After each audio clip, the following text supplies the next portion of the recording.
Chapter 17. Now after 6 days, Jesus took Peter, James, and John his brother, led them up on a high mountain by themselves, and he was transfigured before them. His face shone like the sun, and his clothes became as white as the light. And behold, Moses and Elijah appeared to them, talking with him. Then Peter answered and said to Jesus, Lord, it is good for us to be here. If you wish, let us make here 3 tabernacles, one for you, one for Moses, and one for Elijah.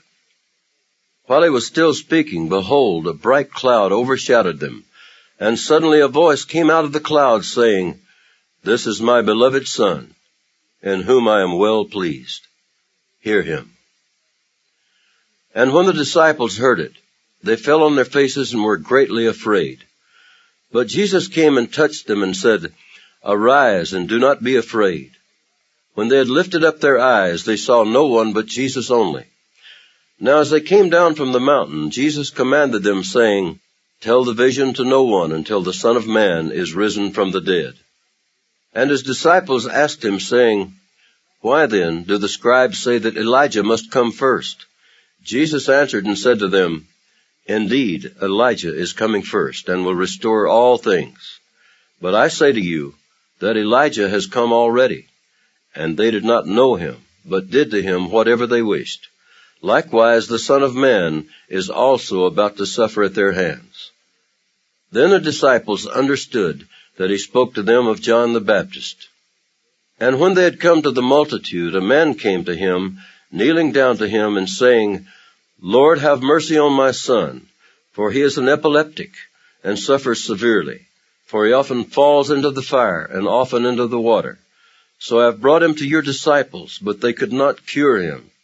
Then Jesus answered and said, O faithless and perverse generation, how long shall I be with you? How long shall I bear with you? Bring him here to me.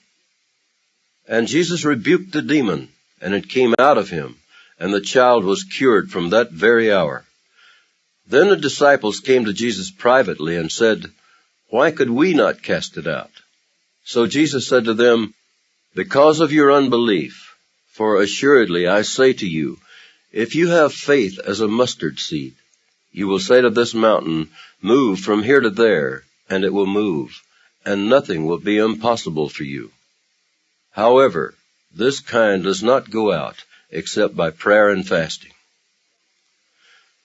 Now while they were staying in Galilee, Jesus said to them, The Son of Man is about to be betrayed into the hands of men, and they will kill him, and the 3rd day he will be raised up. And they were exceedingly sorrowful. When they had come to Capernaum, those who received the temple tax came to Peter and said, Does your teacher not pay the temple tax? He said, Yes. And when he had come into the house, Jesus anticipated him, saying, What do you think, Simon? From whom do the kings of the earth take customs or taxes? From their sons or from strangers? Peter said to him, From strangers. Jesus said to him, Then the sons are free. Nevertheless, lest we offend them, go to the sea, cast in a hook, and take the fish that comes up first. And when you have opened its mouth, you will find a piece of money. Take that and give it to them for me and you.